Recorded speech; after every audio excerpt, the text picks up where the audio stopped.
Kalau lah baliknya ndak yatim namanya lah. Aduh lo nak yatim S1 S2 nak yatim juga. Okey cen nanti orang gaib belakang mau yatim lu mana? Apa cara dia awak?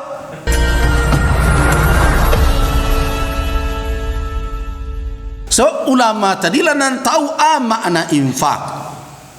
Apa makna sedekah? Apa makna wakaf? Apa makna zakat? Makna yatim. Kalau ndak ada nak menyambung di situ untuk dijalankan, percuma MUI bagi kaji ndak tertampung.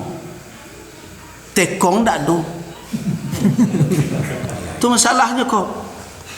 Apalagi kalau nak mengurus masjid, maaf saja sebagian karena merasola umula alai kerja ambo dak ada lai.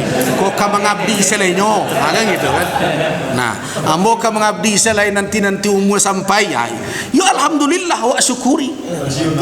Yo syukur wa namuhnya. Untung lek ke situ pai jangan ditolak pula. Nah, cuma untuk mengelola iko ada terkait dengan hukum. Tak bisa sembarangan. Ketika dikecekkan dewa, kami mengumpul anak yatim, bantuan anak yatim ya, abaukum kecek awak. Kalau kalimat nan sampai ke umat yatim bu, itu istilah syar'inya, awak kan sebenarnya kini kan dia tak berakad-akadkan. Dengan wak menyampai itu orang dah tahu. Dan dikatakan yatim dan apanya ndak ada. Tu ndak bisa dialih lah tu. Kalau ibu ndak ada ndak yatim indak, tu ndak yatim namanya tu. Mamata abu, nak meninggal bapaknya. Yo nak piatu tu susah lo. Tu kaji kedua kok. Nan jale yatim dulu. Nan yatim dan apanya meninggal. Sudah itu yatim setaruh indak. Yatim ko sampainya balik. Kalau ndak babatih umur, tentu apa-apa tu yatim lo sadonya lo. Nah karena itu walaupun orang berbeza pendapat tentang hadis la yutma ba'dal ihtilam, tapi itu yang ma'mul indal fuqaha. Di kalangan ahli fikih itu nan diamalkan. Kalau lah baliknya ndak yatim namanya lah. Aduh lo nak yatim S1 S2 nak yatim juga. Okey cen nanti orang gaib belakang mau yatim lu mana?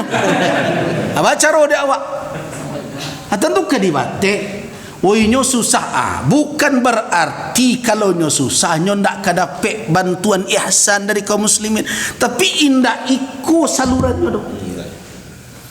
Zakat bisa kayaknya. Nah, produktivitas dari wakaf bisa lo kayaknya banyak nanti. Nah sian akan memahami itu di surau itu, di musaji itu.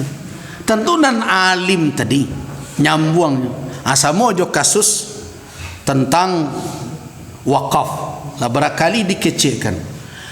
Nah jale ampe kotak tu infak, sedekah, zakat, wakaf. Sudah jumek ditunggang sedon.